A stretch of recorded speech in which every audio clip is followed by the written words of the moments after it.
Welcome back to the Date with Confidence podcast. It is our second official community episode, although we did have a bit of a community episode last week, but this is our in full swing monthly community episode where this entire episode is about you.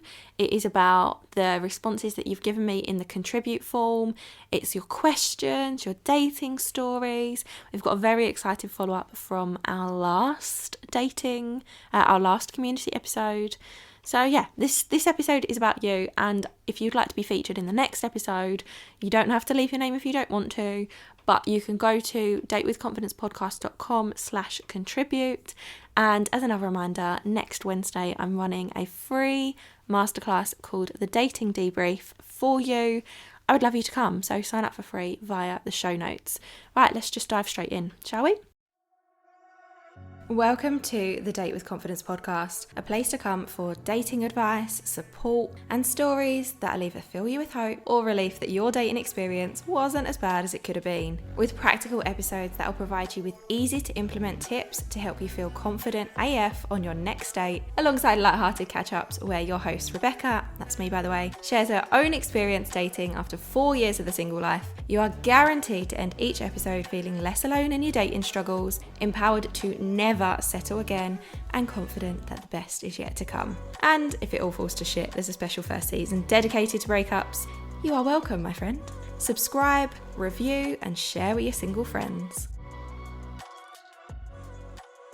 Okay, so last month, if you've listened already, our community episode, there was a question that was asked about fetishes, and it was somebody who had a belly button fetish, and they were anxious about when the best time to get in touch, or when the best time to discuss this was with a new partner or with someone they were dating.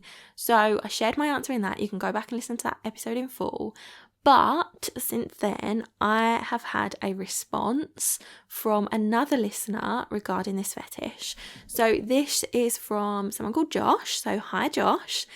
And he says, I just wanted to say hello to the listener who wrote in about their belly button confession, about them liking belly buttons.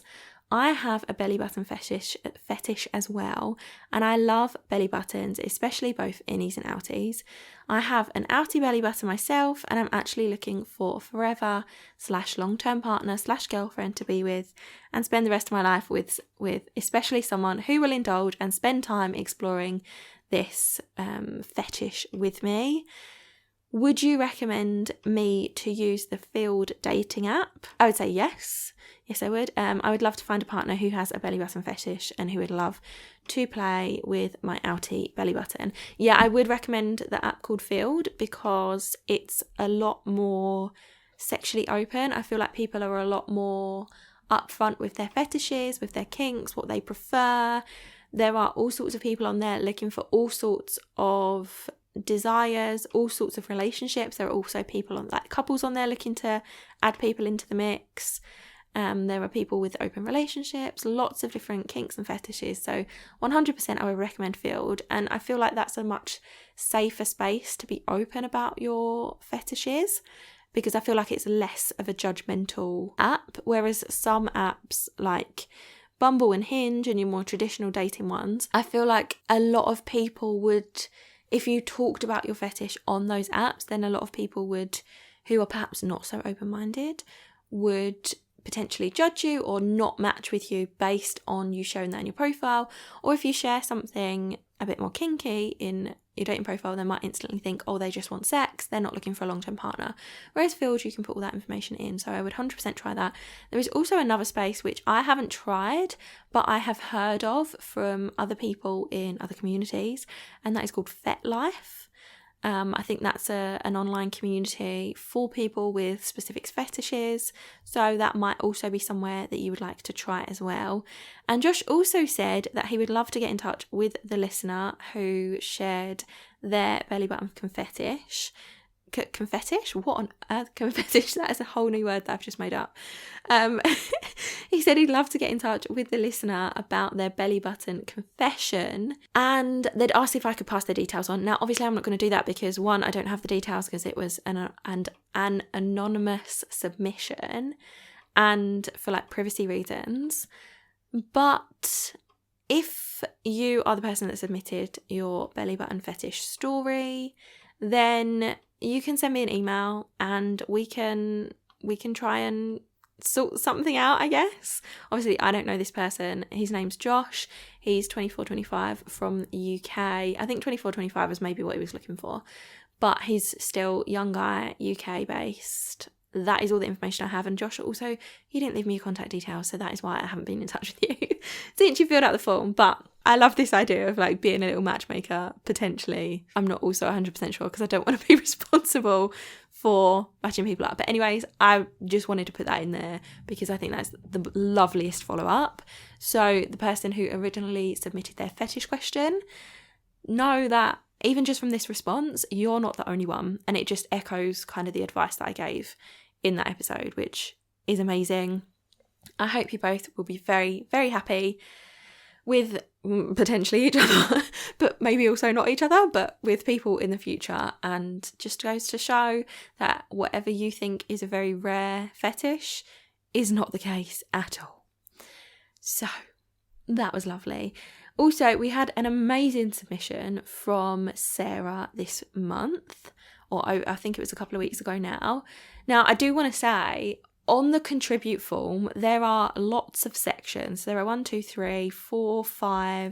7 different sections that you can fill out. When you fill out this form, you don't have to submit an answer in every single section if you don't want to. I've had people before just ask questions. I've had people just leave feedback, just share a dating story. You don't have to fill out every single question. However, the lovely Sarah has filled out every single section, which is brilliant because obviously this is what these community episodes are for. So I'm going to share a couple of her answers to the questions in the contribute form, and then I'm going to dive into the rest of the questions from you guys that I've received this month. So first of all, share your best dating story. So this really made me laugh, and I've never heard this phrase before. So I got really excited about a date with a man who seemed to tick all the boxes in terms of lifestyle, values, looks, etc. When we met, he had the highest pitched voice I've ever heard on a human, and he was extremely flamboyant. I felt voice fished. This does crack me up. It's one of those things where, you know, when you're not expecting something from someone, and there's obviously nothing wrong with someone having a high-pitched voice, but when you've built up this image of someone in your head and then they don't sound like how you expect them to sound, it can be a bit, off-putting, or it can be a bit of a shock. But yeah, we all have our preferences, and I just love the term voice fished. So thank you for sharing that. What are your biggest icks? So Sarah says tightness with money, and I agree with this. Like, I don't expect to be with someone who is flashy or who is like splashing the cash, because I've also dated that guy as well, and that is a bit off-putting when they're almost like bragging about how much money they have. I don't like that. That gives me the ick. But then the complete opposite, where people are really tight with money. I've actually got a funny story about this, and I'm sure my friend won't mind me sharing this, because she has said that she is going to write the story out in full for this episode, or for an episode of the podcast. But one of my closest friends, she went on a date with someone to, I think it was like a Costa or a Starbucks or somewhere like that, a chain coffee place. And he had a voucher for like getting the coffees or whatever, and he was like, I'll get you a coffee, which is fine, no shame around having vouchers. Although I like, if someone was taking me out on a date and I don't know how I feel about it. I think it would be a little bit off-putting, because I'm like making effort on the first date. Like, you don't have to spend loads of money on me on a first date, but make a bit more of an effort, whatever. Anyway, so he's got this voucher and he orders a coffee for himself, and he asks my friend what she wants, and she didn't want coffee. She was like, I'm just gonna get a bottle of water. And he was like, well, I'm not wasting the voucher on your bottle of water. And I'm pretty sure, she's going to correct me if I'm wrong because I know that she listens to this, but I'm pretty sure she then had to pay for her own bottle of water because he didn't want to use his voucher on water. And in some ways, I kind of understand this because I do think, like, water is water. It's not a treat, is it? Like, it's a bottle of water. But also, if somebody has taken me out on a date, I wouldn't expect to pay for my own water just because they didn't think that was a superior enough drink for me to have on this date. Like, I would be offended. So yeah, tightness with money is a big ick. Also being into, sorry, what else was said here? Also being so into conspiracy theories that they don't have the headspace for rational conversation. Oh my God, I believe that as well. Like, I can completely understand where you're coming from there. And then she's put, can you tell that I'm talking about a specific ick? Yes, that is a very specific ick right there. But I agree with that as well. I love to hear a conspiracy theory because I find it interesting. I am very into hearing different perspectives, different points of view, different ideologies, because I'm quite a curious person. I love to learn new stuff. I get quite excited when somebody tells me something that I've not heard before. And I do find conspiracy theories interesting, but also they're just theories. And I sometimes think people can be so into them that they can't see anything logical or rational, as you say here. Like, there's no space for rational conversation, and that's just a massive ick. Then, what is the funniest, most ridiculous response you've received to one of your photos or prompts on a dating app?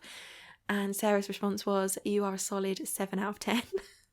Wow. Like, that's...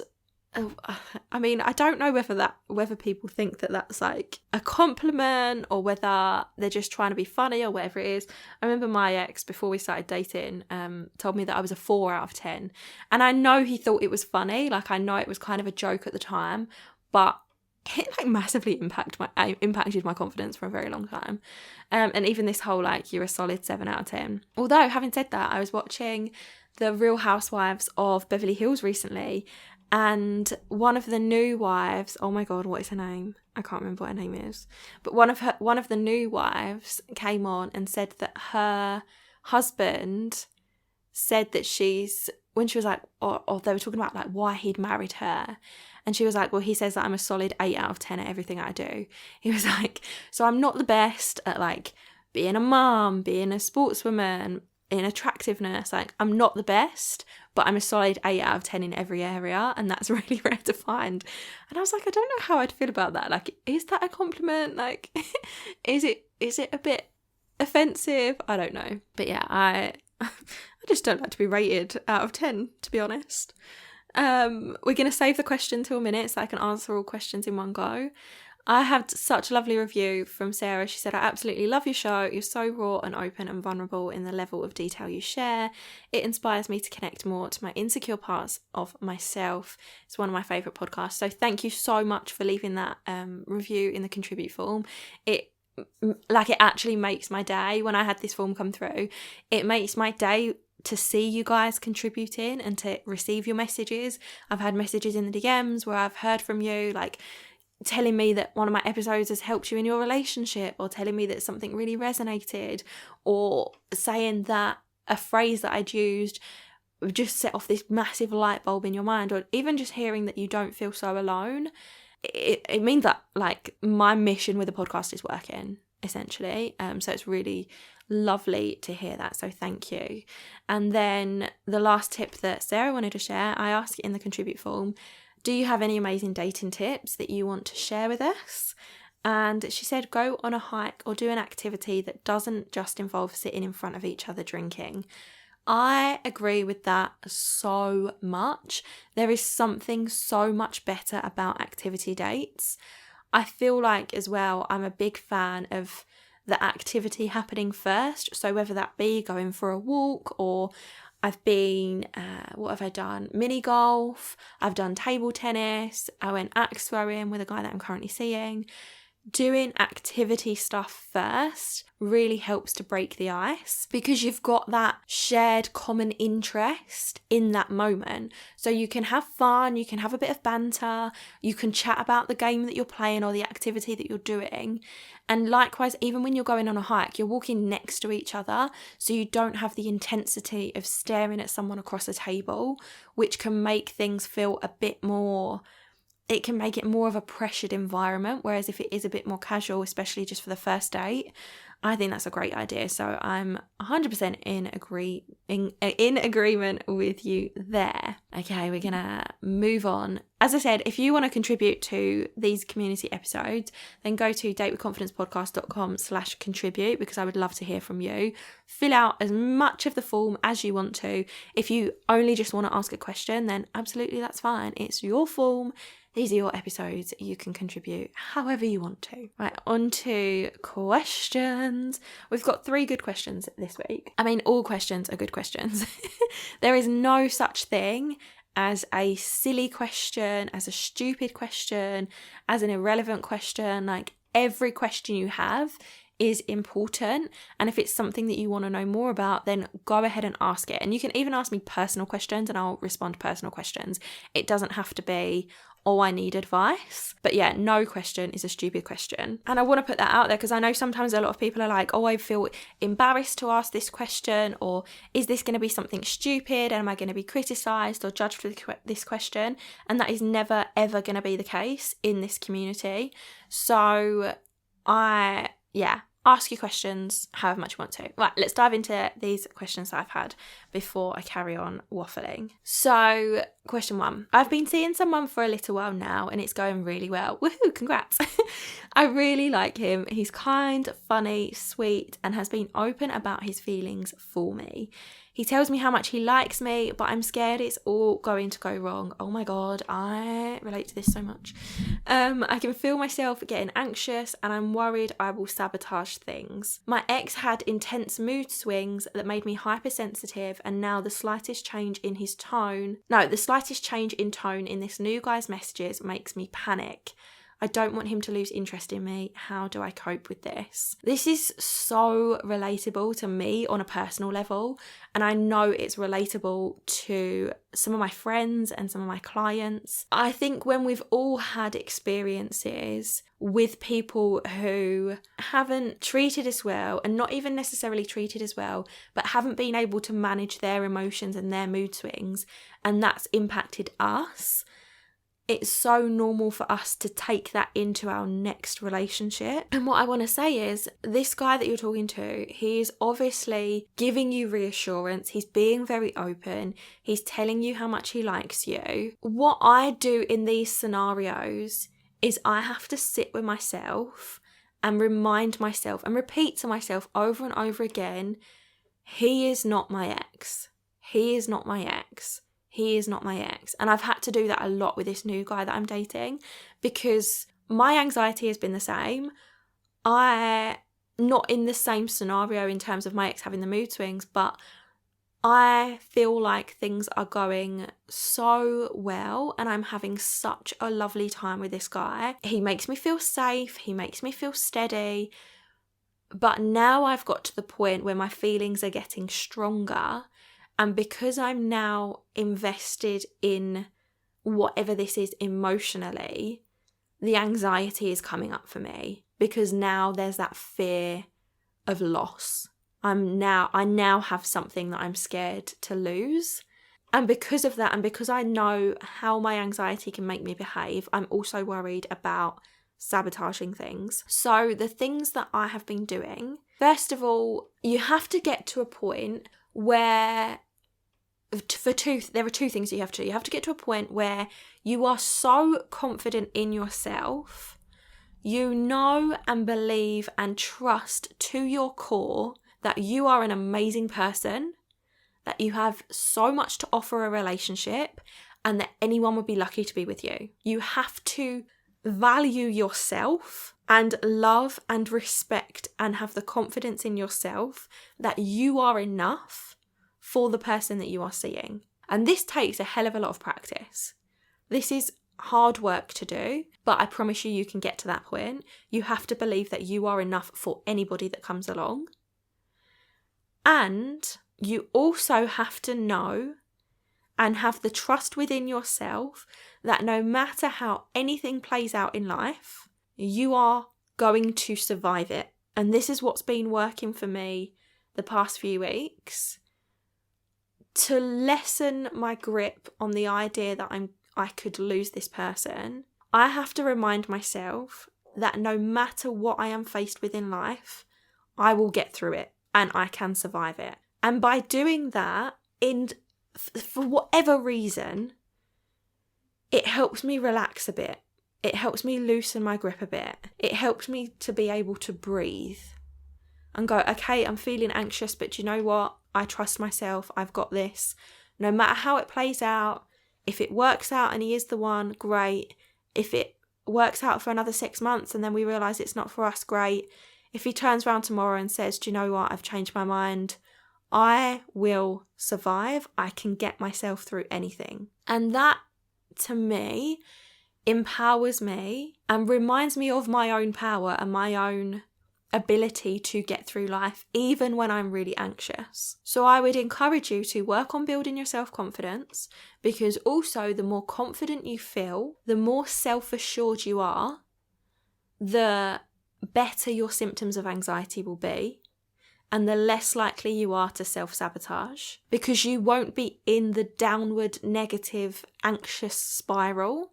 You won't fall into any of those anxious behaviours that can cause you to behave from an anxious state with the more negative behaviours. So things like picking fights, making up stories or attaching yourself to these stories and ideas that he's just like your ex. It puts you more in control. When you're more confident in yourself, it puts you in more control and helps you to manage those symptoms of anxiety. And even when you are in a space of an anxiety spiral, you can sit in the spiral without reacting from that anxious space. And I had to do this myself very recently, where I just had to sit with the anxiety and go, do you know what, we're just gonna have to let this work our way through the body. And in that moment, I did what I shared in Monday's episode, where I talked about how I stop obsessing over why a guy hasn't messaged. The practices in there really helped to relieve my anxiety, so I encourage you to go back and listen to that. But I want you to know that you're not on your own. We all experience these anxious emotions, especially when it finally feels like things are happening in a positive way for us. I had this conversation with the guy that I'm seeing last week, actually, when I was at his. I was like, I'd had a few things go on with my work, in my business, in my coaching business. I'd had a few things go on with the launch of Level Up in Love, with my work in general, with my income, like the financial side of my income. And I was also going through stuff with the guy that I'm seeing as well, just in terms of feeling anxious. And I said, I've been working to get to this point in my life for many years in terms of my business, but in terms of my love life as well. I've put in a lot of time and energy and effort to get me to the point that I am actually in right now. It's like I finally started to reach the top of the mountain, and now I'm nearly there. I'm scared that it can be taken away from me, and I feel like it's going to be taken away from me. And it's really learning and practicing to get comfortable in that up-leveled point in your life. So in that leveled up relationship, or in this leveled up dating scenario, you're just simply moving into a new chapter that is better than you've experienced before. And because it's better than you've experienced before, it feels uncomfortable because you're not used to it. You're not in your comfort zone of being hypersensitive, dealing with your ex's mood swings, that kind of scenario. You're in a completely different, better scenario with someone who's kind, funny, sweet, has been open about his feelings. Because you're not used to it and you're outside of your comfort zone, that level of anxiety is going to be there, and then probably that fear that it's going to be taken away from you. So I know this was a very long-winded answer. I will leave the link to a video that I've done on YouTube called the Discomfort Zone Come Down, because it's very similar to that, where when you have left your comfort zone, in the video it specifically talks about doing something scary, leaving your comfort zone, and then dealing with the comfort zone come down. But the same principles apply to this scenario as well. So I'll leave that for you to go and watch, because the exercises in there are also really going to help you to cope with these feelings of anxiety and this fear that you could potentially sabotage things. I hope that was helpful. I would love to hear back from you if you have found that helpful. And also, if you are enjoying the answers that I'm giving during this Q&A, you can submit your questions in the form, like I said, but I have got something very exciting coming soon, which I will be announcing during the Dating Debrief, which is the free masterclass that's happening next Wednesday. This is a brand new thing that I haven't talked about publicly yet. I'm not talking about it publicly until the end of the masterclass next week. So if you are someone who really enjoys and finds this type of feedback helpful, and you have a lot of questions or you would like ongoing support, it's not about level up in love, it's something completely different, then come along to the masterclass and find out all about that there, because it is something that is going to completely change your dating and relationship life. And I'm very, very excited about it. So that's all I'm going to say now, because we're not announcing it publicly yet. But that's that. Come to the Dating Debrief. Links in the show notes. Okay, next question. I came out of a 6-month relationship recently because my ex wanted to start sleeping with other people. It was complex and linked to sex addiction, but nonetheless really hurt my confidence and made me feel physically inadequate. It's also made me see other women as competition, which I really hate catching myself doing. How can I stop comparing myself and feel good in myself again? First of all, I'm really sorry that this has made you feel that way. I can completely understand how that would have knocked your confidence. When somebody expresses their desire to be with multiple people, it can make us feel like we're not enough. Like, as you say, it made you feel physically inadequate. What I want to say on that is your feelings are absolutely valid. You're not alone in those feelings, and I'm sorry that it's hurt your confidence. And I also want to say that there are occasions where it's not about you. And as you say, if this was complex and linked to sex addiction, this was more about that person needing other people as opposed to you not being enough. I believe, and obviously I don't know this person, but my thought is that no matter who you were, no matter what you looked like, no matter how much you did for that person, they would need external people. They would need other lovers as well. No matter, you could give your everything and it wouldn't be enough for them because of their addiction, not because you are not enough. And I would suggest really giving yourself some grace to allow yourself to process that hurt. Allow yourself to feel the pain of that and the pain of that rejection. Don't try and bottle it all up, but allow those feelings to come out when they need to. And simultaneously look at rebuilding your body confidence specifically. So look at showering your body with love, saying kind things to your body, holding your body, doing things for your body that make you feel good in your own skin again. And there are some exercises I know that you might not necessarily be looking to have sex with anyone else at the moment, but in the How to Be Confident Having Sex with Someone New episode, a couple of episodes ago, I'll link it in the show notes, I included a lot of exercises in there for feeling comfortable with your body again. So ignore the premise of it preparing you for sex, just focus on the tips in there that are about you improving your body confidence. And there's also, I have a guided visualization called Build Body Confidence. It's a free meditation that you can download in the show notes, I'll also put that in there. Listen to that regularly, because that changed my entire relationship with my body. After my last breakup, when I didn't go through a similar thing in that respect, but at the end of my last relationship, I felt like my body wasn't enough based on, we don't need to get into it, but based on a few different things. I loathed my body, and I felt like it was my body's fault that I wasn't enough for him anymore. And the practice that is in the Build Body Confidence meditation is what helped me completely change my relationship with my body. So I would encourage you to really spend some quality time with yourself, doing whatever you can to feel good in your body again. Because when you lack body confidence as well, that impacts every area of your life. And I don't think people appreciate how much the relationship with your body does impact the rest of their life. It can make you not want to go out. It can make you not want to socialize. It can make you feel vulnerable in front of friends. It can mean that you don't want to speak up at work. It can make you feel self-conscious at work.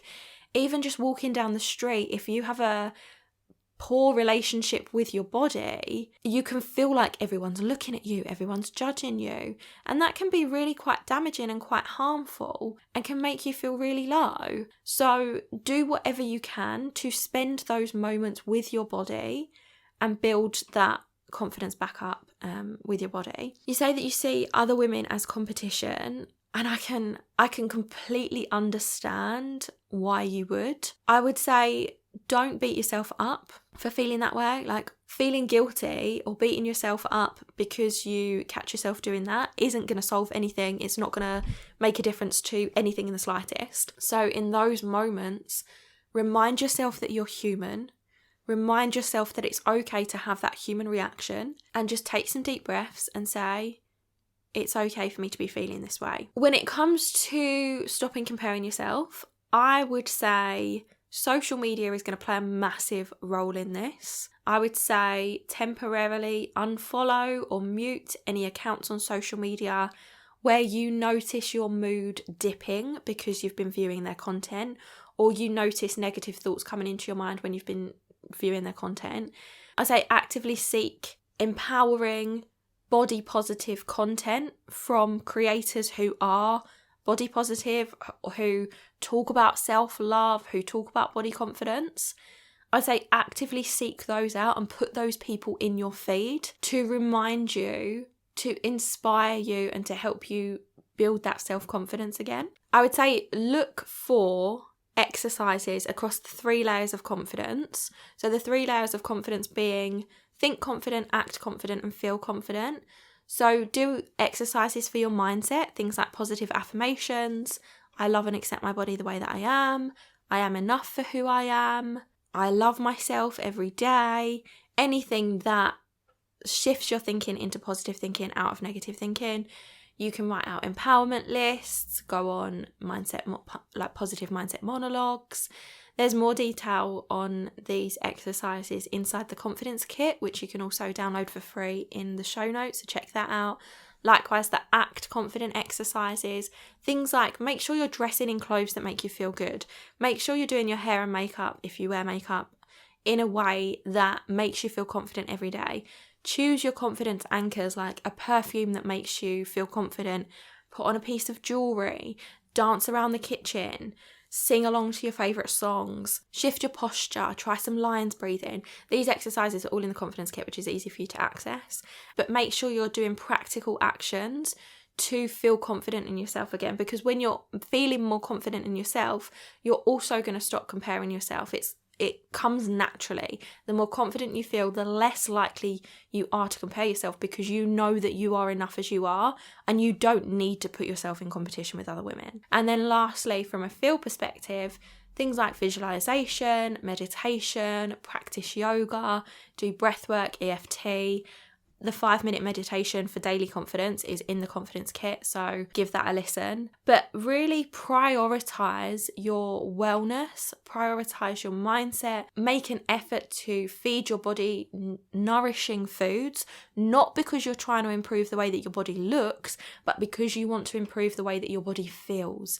And it really is an inside job sometimes. Like, I know for a fact when I am eating fruit and vegetables, when I'm drinking enough water, when I'm getting enough sleep, my body feels good internally, and that naturally lifts my mood. So it's going to take a little bit of time. I am really sorry that this has happened to you. I say to you, I feel like there will come a point where you are able to reflect back on this and realise it's happened for you, and that perhaps you've had a lucky escape. But I am sorry that you're experiencing this in this moment, but know that you will come out the other side of this.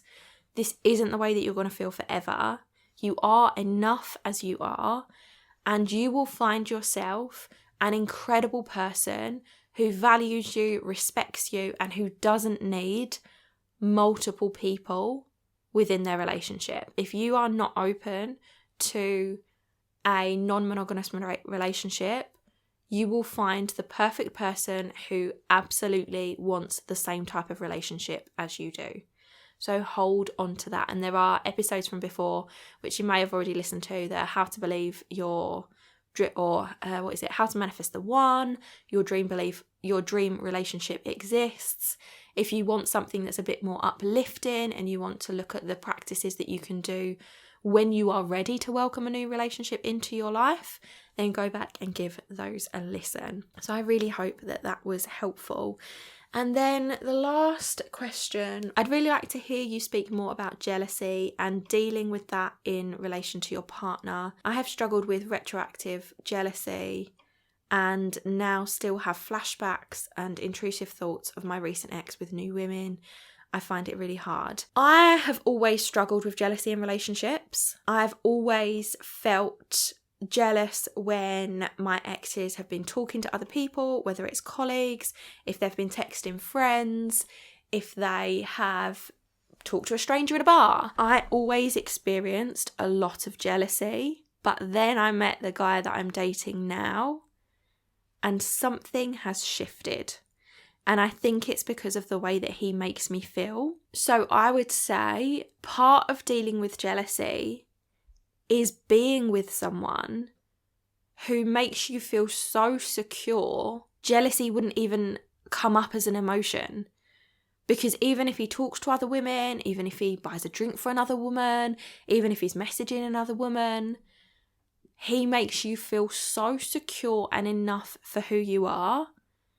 It doesn't matter, because you know that he's never going to be the type of person who is going to cheat or is going to make you feel like you're not enough.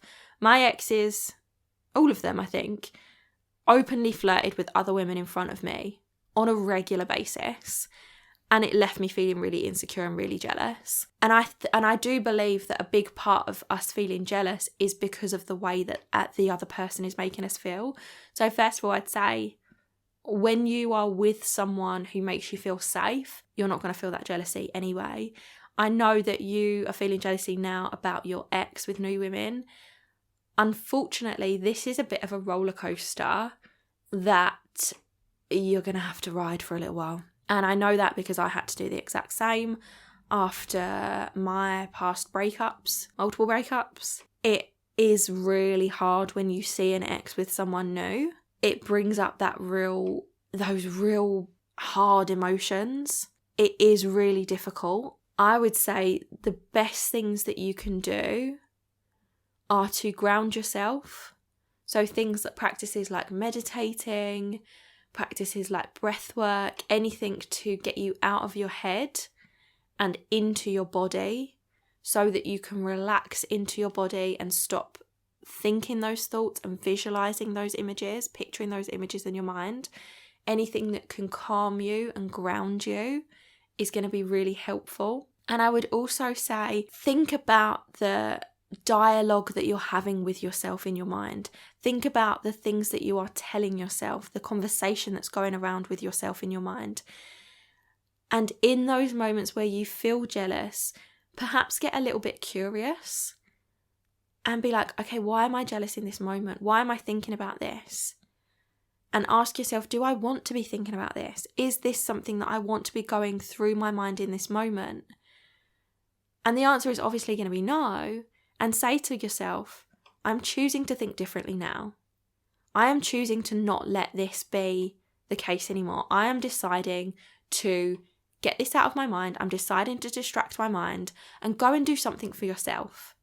Take away those thoughts from your brain, distract yourself with whatever it is you want it to be. It's okay to numb a bit if you need to numb, or do an empowering activity instead. Go and have a bath, go for a walk, do some washing up, dance around the kitchen, play your music, do anything you can to distract yourself and to not anchor into that thought. I think a lot of times what happens is we get this initial thought.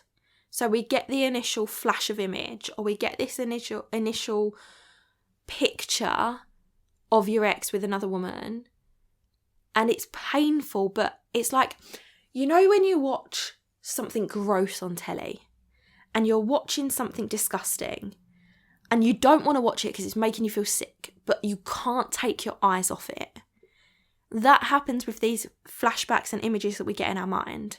So when that happens, your brain wants to anchor onto it. You don't want to look away, but you have to train yourself to move away from it as quickly as possible, because the longer you allow it to replay in your mind, the worse it's going to make you feel. So the second you get that image, or the second you are aware that you're playing that image in your mind, choose something else. Open up your photos app and look at a photo that makes you feel good. Or like for me, I've got videos of my niece and nephew on my phone. If ever I need a mood boost, I'll open up one of those videos and watch it, and it'll make me laugh. And I can't simultaneously be feeling jealousy, be feeling rage, be feeling like I'm not enough when I'm laughing at the kids. So do whatever you can to constantly shift yourself out of that jealousy. And then over time, what will happen is that jealousy will ease, and those periods of jealousy will become less frequent, to the point where it may only come up every now and again. And in those every now and again moments, you'll be able to handle them so much better, because by that point, your confidence will be higher, you'll be feeling a lot more self-assured in yourself, and you'll have processed this breakup during that period of time. If you'd like me to do a full episode on jealousy, obviously that was quite a quick response. If you'd like me to do a full episode on jealousy, do let me know if that's something that you are interested in. I hope that the answers to those questions have been helpful for you. I would love to hear your feedback from them. So if you enjoyed the answers, if you found them helpful, if you've enjoyed that episode, then go to datewithconfidencepodcast.com/contribute and let me know. If you've got a follow-up question to anything that I've answered, again, ask me in the form, because I am more than happy to answer that for you. Our next community episode will be the second Thursday in April. Oh my God, we're in March. We're the second Thursday in April. So that will be coming out then. So you've got a couple of weeks to fill out the form, get your responses in, and be a part of the next episode. Thank you so much for listening. Thank you so much to those of you who have submitted your responses to the podcast. It really, really does mean a lot. So I appreciate you being here. I appreciate you listening. Don't forget to come along to the Dating Debrief, which is happening live next Wednesday. If you can't make it live, then as long as you have signed up, you will receive access to the recording.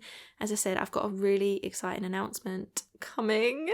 And the whole premise is how I went from anxious, codependent, and unable to speak up in relationships to confidently dating, able to set solid boundaries, and having the time of my love life. Obviously, we've touched on anxiety today. We've touched on anxiety in the last 2 episodes, so I feel like the masterclass is going to be amazing for so many of you, because we're going to talk a lot about my history with being anxious in relationships and my codependency. So come along to that. And yeah, I have to run now because I got shit to do.